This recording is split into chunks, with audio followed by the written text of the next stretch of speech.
tiny reports, big profits. Tiny reports, big profits. Okay, so what can you use short reports for, or tiny reports? And so you can obviously sell them, right? And you've seen them. So maybe you've gone to the Warrior Plus network. Maybe you've gone someplace and you can and all of us will buy them, right? There's something specifically that they're teaching us, and we'll pick them up.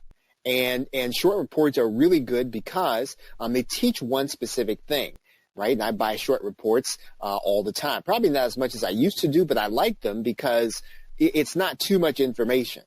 So in the Make Money Online niche, you see them quite a bit. You can see them in the health and beauty niche. So if you are teaching people how to be healthier about something, or you're teaching them how to be, how to be beautifuler or, prettier, right? Then short reports can be used there. If you're involved in the relationship niche, right? Really hot short reports these days are really directed toward men, right? And showing them how to talk to women, right? How to be confident, how to talk to them, in a way that they don't get lost in the shuffle, right? That's a very popular way of being able to create reports. Short reports can be bait for your opt-in. So you don't just have to sell them. And again, we've talked about this before. If you want to have people opt in, you want to have your best content there. So don't think of a short report, or don't think of your opt-in as an afterthought. If you really have something that's really good, you're solving a really kind of specific problem. That's a great way to use your short report. Short reports can really be used to brand your business. So what's your big idea, right? So what's the theme of your business? And you really want to write a short report about that, right? You want to write a short report that somebody can read in, maybe 10 or 15 minutes, 30 minutes at the most, and they can get the really big picture, that you can really explain what you're about, what kind of problems you solve, why it's a big deal. And you should be able to get that into a short report. It shouldn't take, an entire ebook. Now, definitely you want to have an entire ebook. Definitely you want to have a big home study course. You want to have all that, but you should have a real report, like a real short report that should kind of explain what you're about. And, short reports, the kind that brand your business, you can do them in blog posts. You can do them in podcasts, right? You can do a series of podcasts that give the big idea, right, of what your business is about, or you can do them in a series of videos, or one video, right, in some cases. Short reports can also be used for speeches and presentations. So in other words, and obviously you're not going to read your report, but all the ideas, right, for a short report really probably time-wise would fall into a good, I'd say 15 to 30-minute speech or presentation. So short reports are really good for these things. Now, obviously, we're most concerned with, well, how can we market them, right? How can we market information in a way that, it's gonna make sense for people who are buying it? How are we going to market it in a way that it's going to, okay, Damon's got a question. Okay, so a short report, how many pages should they be? Well, in a case of a short report, and I'm going to kind of touch on this in a minute, but I think that generally we're probably talking about, depending on how many words you have on the page. Like if you have, I'm going to say, double-spaced, common, just a typewritten page, I'm going to say maybe 5 at the most, right? And typically, we're probably talking about a lot of that should be bullet point. If you're talking about just a bullet point report, you can maybe, I'm going to say 8 to 10 pages, right? Not long. It should be something that I can kind of flip through and get the basic idea and get started on it, right? Not so again, brevity in this case.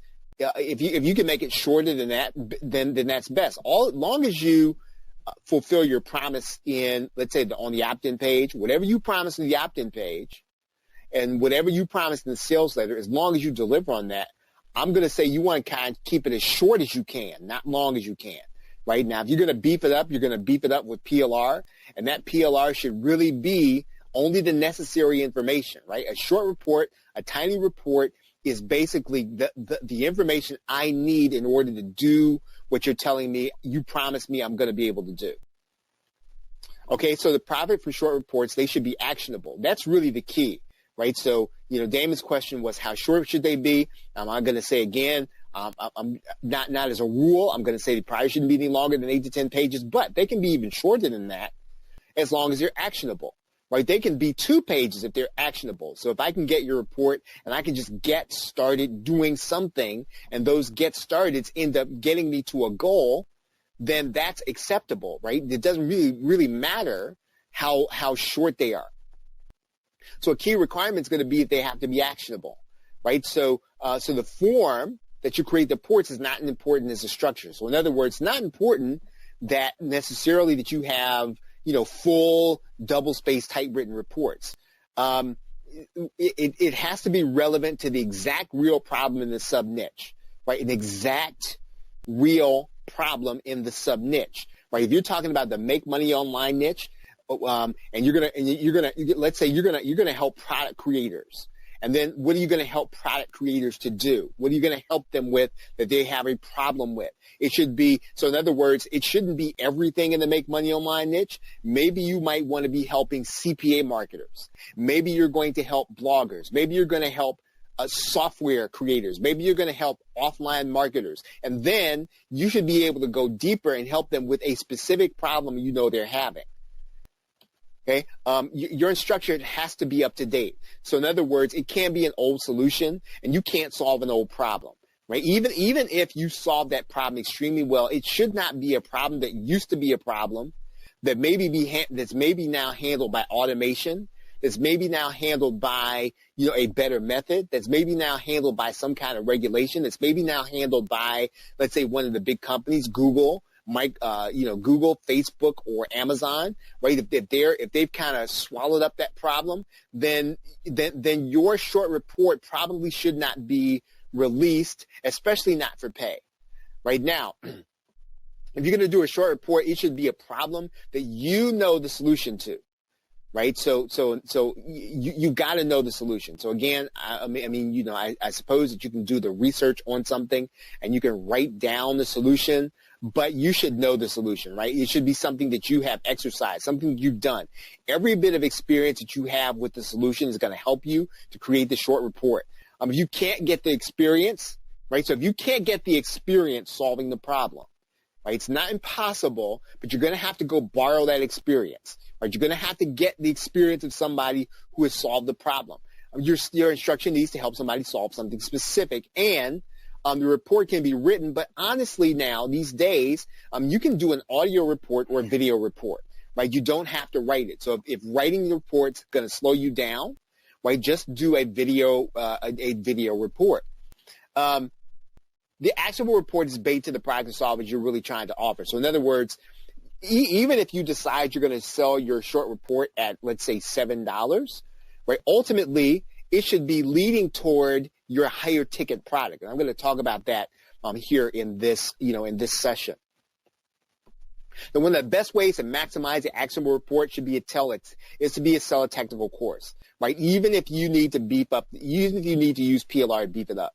So in other words, you're gonna try to sell a technical report, but you're gonna teach the why. So let's say you're gonna do a giveaway, and you're gonna tell somebody specifically how to do something, and then that's really gonna lead to the need for them to buy some of the technical content that you have, right? So now let's go further with this. The report has to go through the steps to get to the audience to their goal. Right, so a short report, again, it doesn't have to be a lot of words, doesn't have to be a long PDF, doesn't have to be a lot of screenshots. It just has to get people to the goal. If you are at the point of needing to do some kind of demonstration on screen, right? So let's say that you're trying to decide, should I give this report away or should I sell it? And here's how I draw that distinction. If you are probably going to be describing something, or you're going to be doing some kind of demonstration, you should probably be selling the report, right? So if you're just describing something, if you're just teaching people how to do something, you could probably give that report away without giving up too much value. But if you're moving over to the point where you're doing a demonstration, you should be thinking about selling the report. That's how you want to kind of draw the line. Now, the report should also be showing people what not to do, right? So in other words, yes, in some cases, your report's going to tell people what they should do to get to some things, but then you should also be showing them how to avoid the pitfalls and avoid things that are going to get them in trouble, right? So you want to follow the problem, agitate, solve format, right? So in other words, you're going to solve a problem. You're going to teach them what's going to happen if it gets worse, and you're going to solve the problem. Okay, so it's got to be clear on the need, and then they're going to buy the how. So in other words, basically what you're doing is you're going to teach them what to do. And I've often said this, you want them to buy the how from you, right? And so the short report can either be the what or the how. Regardless, if you teach people how to do something at the point at which you're demonstrating, you need to charge for that. Even if it's a little bit, you charge for that. Okay, so then, the call to action is ultimately going to be, even in the short report, to your higher ticket item or your mid-tier product. Whatever the next level up is in your product line, even if they've already purchased your short report, what you're trying to do is to get people into your higher ticket stuff. You're trying to get people into paying you a little more, and you're trying to build trust with the short report. And so really the short report has to be actionable. So in other words, they take the steps you tell them how to do, they follow those steps, and it gets them some kind of result, right? More than likely, you can bring people back to you if that happens.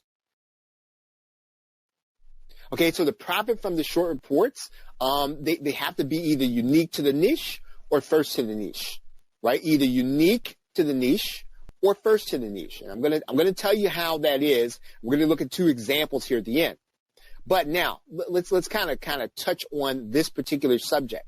You really should not be able to go to Google and find the solution, right? So if that's your solution and it's something that people can easily Google, and there's a lot of stuff out there on it, that's probably not going to be a good topic for your short report, right? Because again, there's nothing unique about that. There's nothing that makes me want to come back to you. And let's say that you actually do sell it to me, right? And then I go to Google and then I find other solutions like it. I'm probably not going to come to you and then come back to you for your higher ticket stuff, right? So in other words, you need to do something that I cannot go and easily get the solution elsewhere. The other thing is, even let's say that you can find the solution on Google. It shouldn't be common. So in other words, there shouldn't be 10,000 people going back 3 or 4 years and have already explained how to do this, right? It should be something rare if it does get explained on Google. Now, typically, you're probably going to find a case where somebody has talked about your subject. That's not going to be a deal breaker. What is a deal breaker is that everybody's talking about it. They've been talking about it for years, right? Now, one question I would ask you, like if you came to me and you said, should I do this as my short report? Here's the first thing I'm going to ask you. Has it already been sold? Right? Has the topic already been sold? Has it been sold as a short report? Has it been sold as a home study course? Has it been sold as a mid-tier product? Has it been sold as a software product? Because again, that's going to kind of dictate whether or not you want to go forward with it and whether or not you want to build an entire product line around it. Right? Do you want to build an entire product line around? Because, part of this is, the short report really does lead to people getting trust with you so that they can buy more of your stuff. Now, let's talk about our market or the Make Money Online niche, right? Has it already been sold on one of the affiliate platforms? So this is a very easy thing to do. You can go and do research. You can find your topic. You should be able to search your particular topic, and you should be able to look at some of the products that have been launched, and it shouldn't be obvious that you're talking about something that somebody's already kind of done. So in other words, I shouldn't be able to go find your topic in JVZoo or Warrior Plus or Zaxa, right? MMO, Eileen, is Make Money Online, or our market, JVZoo Warrior Plus, right? So that's what I mean by that. Okay, so again, go to JVZoo, go to Warrior Plus, go to Zaxa, and then look to see if your topics is there, right? Especially if you're going to launch there, right? Try to find out if somebody has covered that topic. Now, again, it's not a deal breaker, but it is going to give you an idea. Can I build a product line here? Can I build a front end product? And then can I, a week later, sell another product that's going to help the people who've already gotten results, right? Because if somebody's kind of already moving down that line, you might want to think about either a different angle or a different product line. Right now, and Deal Guardian. Okay, so now if you can't be unique, right? In some cases, you go to Google, it's already out there. If you can't be unique, you need to be first. And that's possible, right? Now, there are a whole lot of things that you're going to see on Google out there, and people have talked about it. I'm going to show you 2 examples here today. I'm going to show you 2 examples here tonight. Now, if you can't be unique, you need to be first, right? You can be first even if it's not unique. Even if it's already out there in Google, people are already talking about it, you can still be first to market. You can still be first on the affiliate platforms. You can still be first in your niche. You can still be first on your platform, right? So again, if you can be the first to release something, walking somebody through a specific process and get them results, you will still be credited with the solution in your niche right now. And let's say you can't be first, right? Now, in some cases, and I'm going to show you an example here tonight, where you might not be able to be first, but you can be better, right? So in other words, let's say somebody's already released a solution, right? They might have a product line, but in some cases, let's say the product line is going to be $497 for the front end and then $997 for the back end. Well, you might say, well, you know what? I can do better than that, right? I can talk to the people who maybe want a solution at a lower level, right? Maybe some people who want to know this, and I can teach them how to do it, right? For less than that. Right. So then, in other words, maybe you can lower the price. Maybe you can give them better information. Maybe you can give them more relevant information for their niche. Maybe you can give them information or insight in a way to do it in a way that other people are not talking about it. Right. So again, if you cannot be first, you need to be better. So again, you can come to market even if you're not first, even if you're not unique, but you have to be better, right? At minimum. Right. So now, let's talk about the order of priority, right? Let's talk about the order of priority. So how do I know whether or not a report's going to be sellable? How do I know if my topic is going to be something that I should be doing or pursuing? First, order priority. So in other words, anything that created passive income and you can go to market with it, that should be at the top of your list. Let's say you got 10 topics. But let's say you came up, you sat down and you brainstormed. And you say, okay, I could do this one. I could do this one. You listed down 10 topics. You try and figure out, well, which one should I do first? Well, here's what I want to do. I want to help you to prioritize these topics. So in other words, did the topic create passive income? If that's so, then you want to put that one at the top.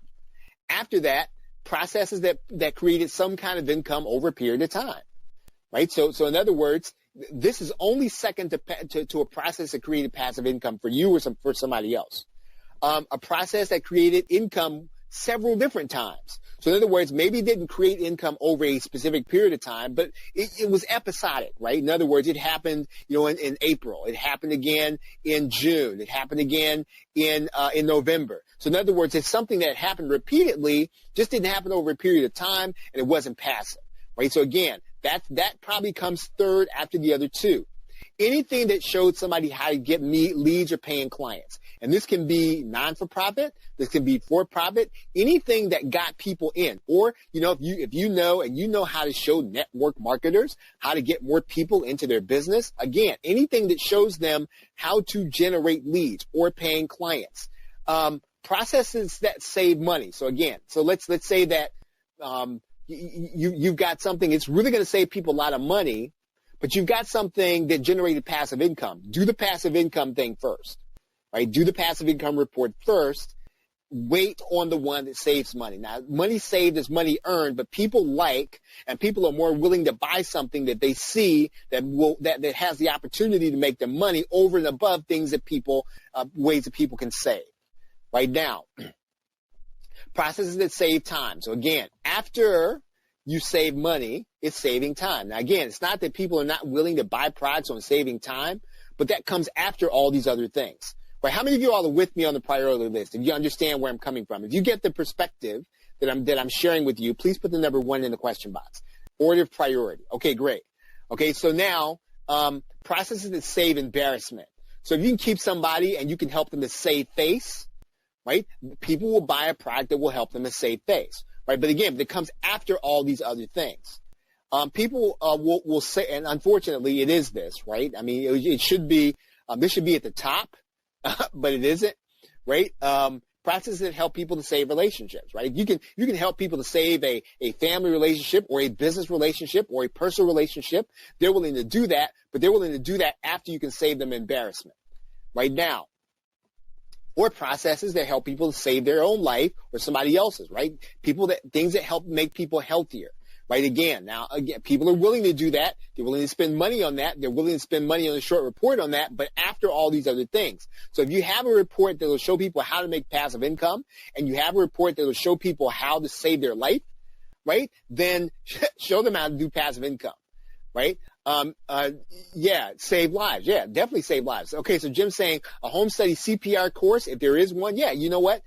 People would rather make passive income before they'd rather learn CPR, right? I'm pretty sure they'd like to learn CPR, but more than likely, if they have to learn it, they'd probably put making money above that, right? Now, okay, so how do you get them? So how do you get actionable reports? You can write them or create them, right? So that's probably one way to do it, but don't feel like if you can't write it, that you can't create one. You can write text, audio, or video, right? I prefer to do a live video. So however you want to do it, I've just got to kind of get it done. One of the ways that you can solve the problem in your short report is to do expert interviews. Now, again, when you do this, you do not pitch this as an interview product, right? You pitch this as a solution. So in other words, interview products don't do as well as they used to, but you don't need to sell it as an interview product. You don't want to pitch it as an interview product. You pitch it as a masterclass that solves a problem. In other words, if you're going to interview somebody, you're going to interview a series of people. Interview a series of people solving a problem that people want to have solved. Don't just kind of let them kind of go off at the mouth, right? Don't let people kind of go off and kind of talk about whatever they want. Give them specific parameters that you're going to interview them on. Base your questions on the problem you're trying to solve. And then what happens at the end, when you bundle up those interviews, you really do have something that's going to help people to do something that you already know they want to do, right? You've just got different ways. You've got different ways of being able to help them to do that now, right? Okay, so now each interview can be a short report, and one of the ways, and I really want to encourage you that if you haven't done this, go to Mixergy.com, right? Go to Mixergy.com and just kind of hang out there on the site, right? Just hang out there on Andrew's site and just kind of check out what he has done and what he is doing, right? And you'll see, right? You'll see how some of the interviews are actual courses, right? That he pitches his courses. So Jim is asking, what is Mixergy.com about? It's basically about, he lived in Silicon Valley, right? He's able to, get the CEOs of these tech companies, right? Small to middle market tech companies. And since he started with the smaller middle ones, he's now able to get the big folks, right? So in other words, so yeah, I would just kind of it's an interview site. All he did was interviews. And you can just kind of check out what he's done. And he sells access to that site. Okay, so any format's going to be good as long as you're consistent with your audience. You can buy an actionable report as PLR, but you're going to have to tweak it to reflect your USP. You're going to have to be rewritten. And just note that, if you're willing to do video, it's going to give you faster results. Right now, whenever you're going to buy PLR, if you're going to buy PLR as the starting point, just remember, and you really do have to kind of get this, it has to solve a specific problem. So in other words, even if you get the best content on social media marketing that there is on the market, if you're going to go to market with this, you have to take it and solve a problem, right? That's where you're going to add the value. You can also add in case studies, personal experience, and proof. But again, remember, what are the case studies going to be about? The case studies are going to be about the problem. They're not going to be about, so in other words, let's say I buy a social media PLR, right? I'm not going to go to market about social media. I'm going to go to market about something specific, some specific aspect of social media. And when I add in the case studies, I'm going to tie the case studies to the problem, not to social media. Again, if you give me a case study about how somebody profited from social media, that's not going to help me. If you talk about the problem you're trying to solve in your product, right? Even if you use PLR as the base, you have to start tying in case studies, personal experience, and the proof to the problem.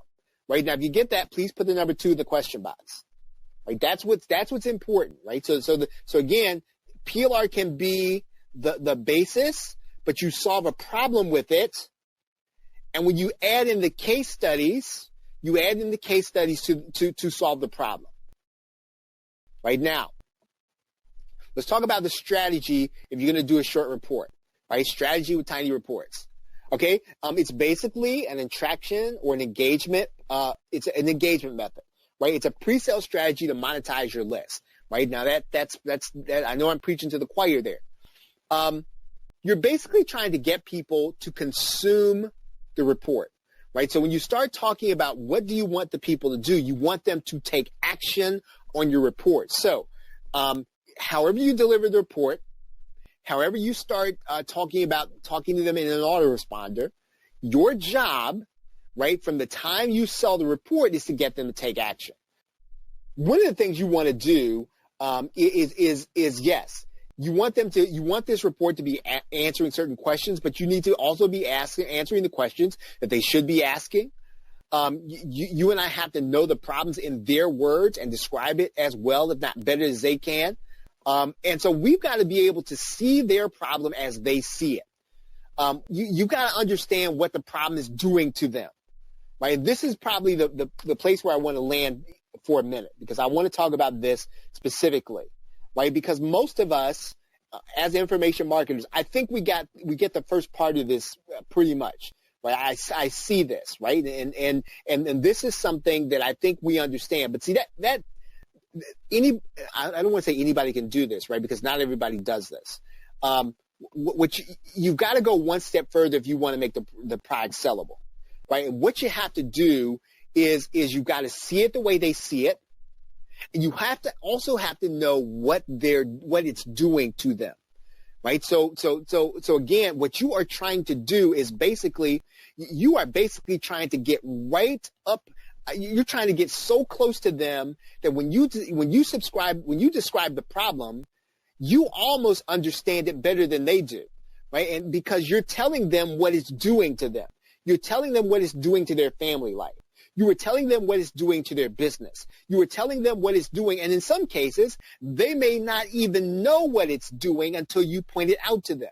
And so really what you have to do is not only explain the problem in their language, in their words, in their viewpoint.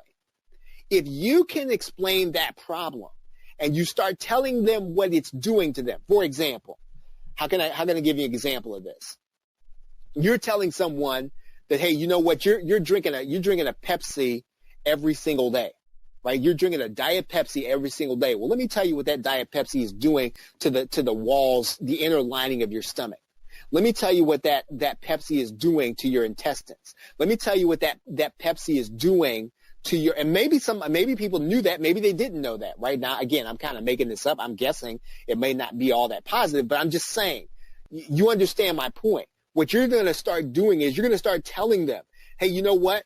I know you love it. I know you want to get off of it, but here's what it is doing to you, right? And you know, Jim's saying Coca-Cola, same thing, right? You're telling people basically whatever they're experiencing, you need to spell out to them in visible terms, right? What it is doing to them. Okay, so you're not getting along with your boss. Here's what's happening, right? You're getting passed over for opportunities that he never tells you about. You're getting passed over for opportunities that the organization wants to know. And all of these things are happening and you don't know about them because of your relationship with your boss. Again, the idea is you understand intimately what the problem is doing to them, even if they don't understand it. Right now, again, and you should be trying to create tangibles, right? Make it tangible and visible, right? So Jim says empathize, exactly. And when you empathize, paint these pictures of things that are so tangible that they can see them.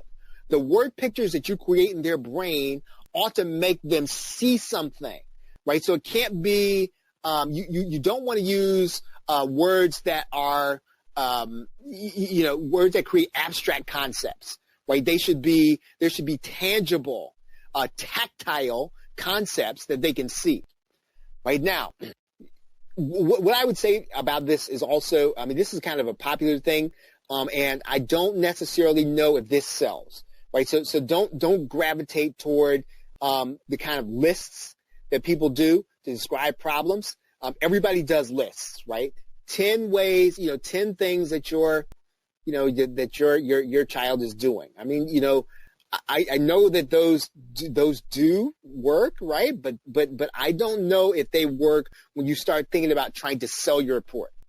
Right now, again, basically, how would I sum all this up, right? You are able to uniquely define and solve the problem, right? Uniquely define and solve the problem. Okay, now assuming your solution works consistently, is it like everybody else's solution? Right? It shouldn't be. Right? It shouldn't be. Now, this is going to be kind of important, right?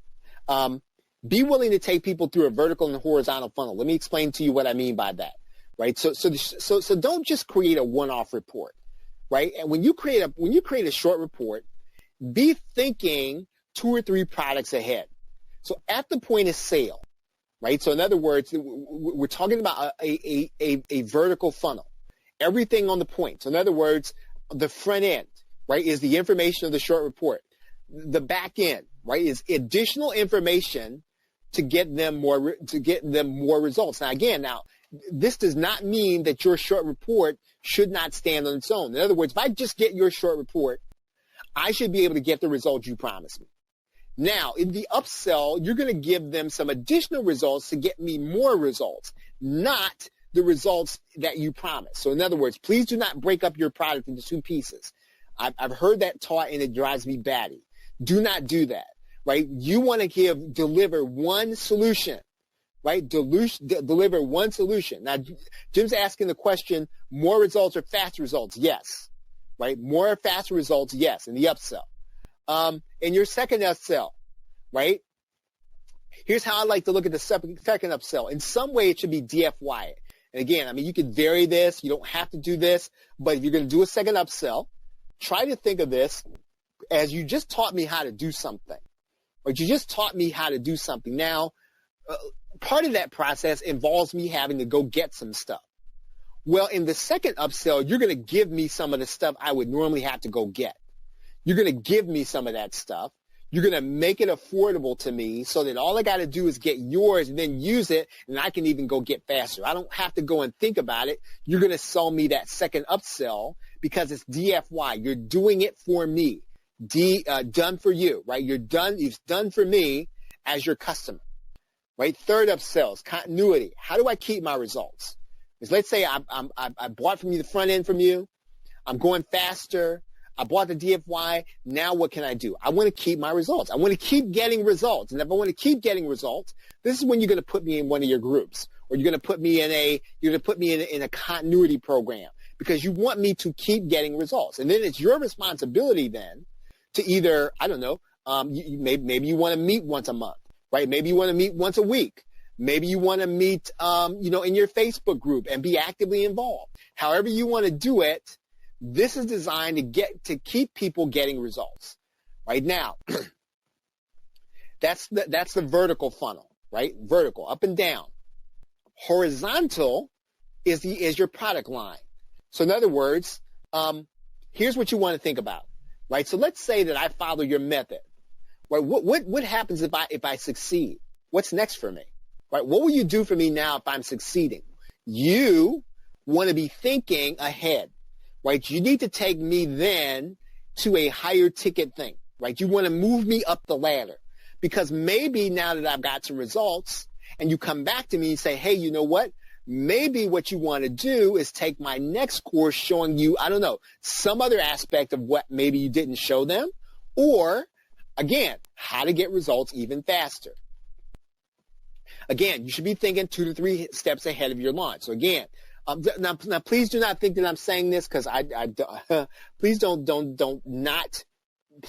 not delay putting your short report together because you don't have 3 products. Don't think I'm saying that. You got something ready and it's ready to go, then deliver that report now, right? Don't wait until you have 4 reports. What I'm trying to tell you is try to think in terms of 3s. Try to think in terms of having all of these things there, but don't delay it if you have it, right? If you've already got something in mind, don't delay it. Okay, think about what kind of services I'm going to need if I'm successful, right? Get your affiliate linked and get them into that product. Now, you got to be thinking about it. Now, are some people going to benefit from having you as a coach? Well, let's say they're getting success. Could they get even more if they had some of your personal time, right? If they could, maybe you want to develop a coaching program, right? Now, if you want to build out your product line, you can benefit from having a social media group. And again, we just talked about that. That should be probably on continuity because you're going to be spending your time. You're going to be spending your time on an ongoing basis. Now, again, I'm not against groups, right? I think that groups can be valuable and you can use a group to pre-sell, right? But again, if you're going to do that, then you want to be careful about the amount of time you spend there, right? Let's see. So Jim's question is, even if you don't have the upsell or try to think about what they will be, right? Okay. So Jim's question is, maybe you don't have an upsell in mind. You do want to be thinking about where they're going to be after they get through your report, right? Yeah. So what you're trying to do is you're trying to think, project. What happens if I get to success? Or what happens if I get through the process and I want to be successful and I haven't been, right? What can you do to help me? Right? Great question. I appreciate that. So now if you're going to be inside of a group, here's how I think you should be using a group.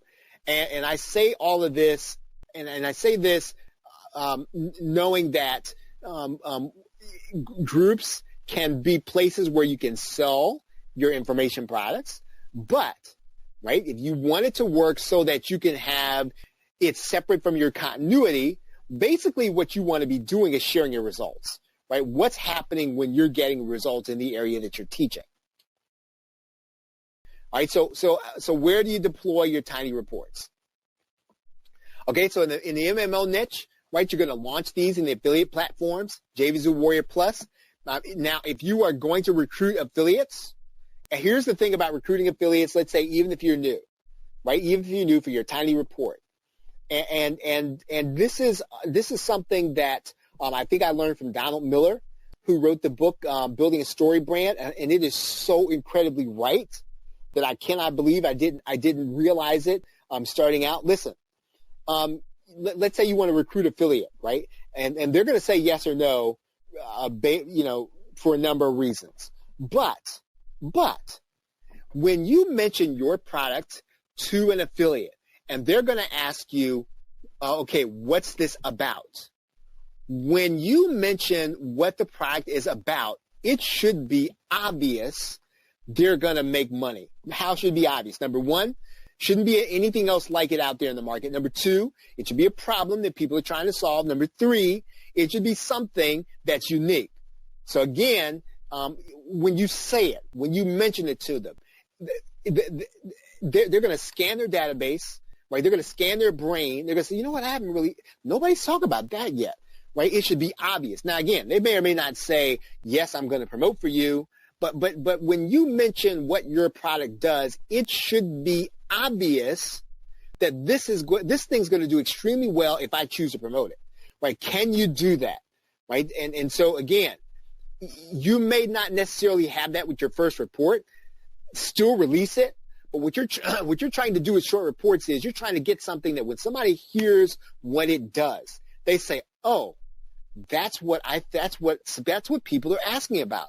I know people are asking about that. I'm going to promote that. So again, because in some cases, I mean, you're going to find that some people are going to be loyal to the people that they know, and that's always going to be the case. But in some cases, right, an affiliate will see your report, they'll see what you're saying it's about, and they're just thinking, I hope this person did not tell anybody else about it because I want to promote this, right? And so again, you don't always have to be known.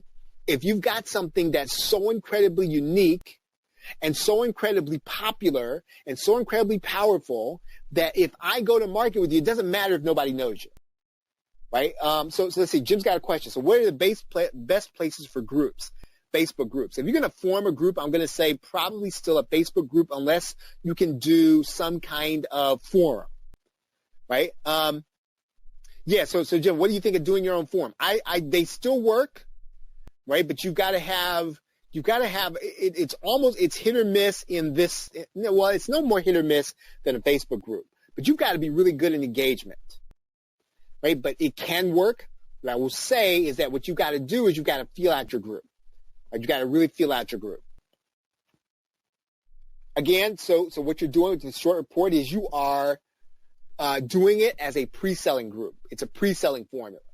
When you decide on your topics, right, you want to try to map out the trajectory to your higher end products. In other words, again, try to see where the product line is going to go, right? Again, don't not launch a product. I mean, don't skip launching a product because you don't have all this, but try to see the trajectory. Try to see where it goes after you launch the product. Again, when you think of higher end and personal coaching, you should be thinking more money for less time. So in other words, people get more of your time, then they need to pay more. Every time you move up the product line, you should move up in price, right? So I want to make a distinction right now, and I think this is important. Let's say that up your product line, let's say the mid-tier product, you're going to charge $97 for it. Now, I'm going to tell you the wrong reason to charge $97. You want to say, well, because I spent 2 years creating it, right? And because of that, I'm going to charge more for that. That's the wrong reason to charge me more, because I don't care how long you spent creating it. What I care about is how valuable is it going to be for me. So what you want to try to do, and the way you want to think about this is this. You think about the value you're providing and the fact that you're only going to need to do the work once, right? And if you think that the value is high enough, you charge more, right? If it's more valuable than your short report, you charge more, not so much because you spent 80 hours putting it together. That's not important to me, your customer, right? So now, it could be important if you're saying to me, you're going to give me 80 hours of content to me. What's not important is how long it took you to create it, right? I don't care about that, right? In general, right? Now, the customer only cares about their time, right? So in other words, it's about the value, and it can be about the amount of stuff you're putting in there if it's going to get them to their goal, right? Now, let's talk about topics. I'm going to talk about the tale of two topics, right? Let's talk about a few topics right now. So let's look at the Make Money Online niche. Let's look at two topics in the Make Money Online niche. Okay, so Amazon Alexa. So, I mean, a number of you have probably seen, I think there's a product out right now that there's a gentleman selling, and it's a higher ticket product, right? And basically, and I think it's selling at about, as of the recording of this session, that product is about $497, I think, right? It might be more than that now. So basically, can you teach that process uniquely, right? I'm not saying, and in fact, I would even go as far as to say you don't want to buy that person's product before you go and try to teach it, right? Can you come into that market uniquely, right? Can you teach people in a way that's going to be unique? Can you come in better, right, than the other person, right? Can you come in better? Now, typically, and it's not always going to be the case, you might be able to come in at less than $497 because not everybody is going to have $497, right, to drop on that course, but maybe you can come in at $197, right, and show them how to do it uniquely in your way. Now, again, there's always something out there, and I'm not encouraging you, but I'm just giving this to you as an example of a topic that you could think about doing if you knew it well, right? If you already knew how to, let's say, build an Alexa skill, right, and you've already been through the process and you know your way is unique, you could come into the market better because you could do it less than $4.97, right? You could structure it entirely differently. Right now, here's another, okay, can you come in easier? Can you make it easier to do? Can you make it better price-wise? Topic 2, right, making money with drones. Right now, you've probably seen a number of products out there where they've given you content for drones, right? But has anybody given you a short report showing you how you can monetize drones, right? I don't know that there has been. Can you come in uniquely, right? Not too many people have created products on the subject. Can you come in uniquely on the topic, right? Can you come in better on the topic? And so again, if you can see 2 or 3 products, and these are 2 topics that you can easily see 2 or 3 products up and down the line, right? You can probably see 2 or 3 different products on this, right, one after the other, right? And so the question is going to be whether or not you can come into the market and teach people in a short report, in a mid-tier report, in a higher ticket course, and then in personal coaching, right? So again, these are really popular things, right? And if you really look at them right now, right, these are things that people really want to know about, right? They want to know about how to get connected to Amazon Alexa. They want to know how to get there. Here's one you can do. I mean, how do I get my podcast on there?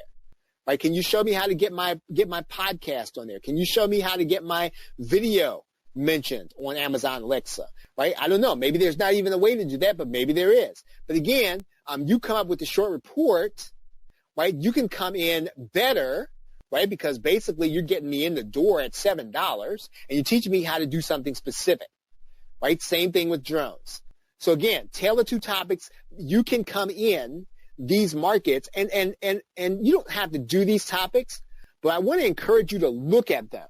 I want to encourage you to look at the topics in particular, because you will then be able to see 2 or 3 products down the line. You'll be able to see I'd say the trajectory of what you could actually do. And what you want to do then is you want to take these 2 topics and translate them into the ones where you are an expert, right? And I want to get to that here right now. So what's obviously about these 2 topics? Number 1, you already need to be knowledgeable if you're going to write a report, right? So one of the things, you probably looked at the report, you say, I can't do anything on drones. And that's right if you're not a drone user, right? So whatever you're going to do one on, you need to already be knowledgeable. It helps if it's something you've already done, right? So in other words, if you've already monetized it, then it's probably something that you can probably write a report on. Now, it's not impossible though, right? It's not impossible to do this.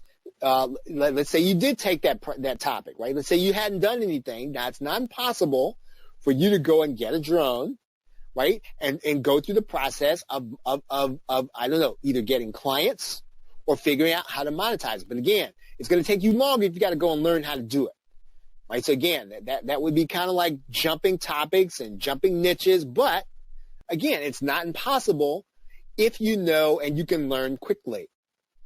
It's not impossible to learn how to monetize something as long as, number 1, let's say you decide you're going to do Amazon Alexa or you're going to do drones, right? Let's say you're going to do that. If you document your process and you take a different angle, it's not impossible to do. Or just know that you just can't go to market like tomorrow. But if you start today and you start documenting your process, here's what's going to happen. As soon as you actually monetize it, your report's basically going to be written because you wrote it in the documentation process. Does that make sense? Right? So if you go about something, whatever you're doing, it doesn't have to be drones. Whatever you're doing right now to monetize something, if you were documenting your process, for example, Sunday, here's what I did for 2 hours, right? On Monday, I got up and I did this. You document the process, you screenshot it. On Tuesday, right, you made a telephone call You document the telephone calls you made. You write out the notes. And again, you are doing this as you go. When you get finished with the process, you basically have a report that you can deliver. And your report's already written by the documentation process. And again, most of us don't do this because we don't have the foresight to do this, and we don't do it ahead of time, not because it's difficult. It's just because we don't always know what's going to turn into something that we monetize. So I really want to encourage you to do some kind of now, if you have a blog and you have a book, this is a great way to use your blog or your book, right? You document what's happening, right? And again, you might say, nobody's interested in what I'm doing. Does not matter, right? When you write in your blog, here's what I did today, right? Or if you do it in your daily newsletter, here's what I did today. Here are the steps I took today. It does not matter if people are necessarily interested. You have it documented. You can go back. You can pick up those elements from your daily newsletter, and you can lay them out in terms of your special report. How many of you all get what I'm saying? So if you understand that, please put the number 3 in the question box if you get that part. So again, the documentation process is where you create the report, right? And if you don't know how you're going to monetize it, start by documenting everything right now. And whenever you're going to have a group, now this is going to be important, right? Think about whether or not you can be ahead of the group, right? Think about whether or not you can create more than one product. Think about whether or not you can give DFMI materials. And think about how you can coach people personally.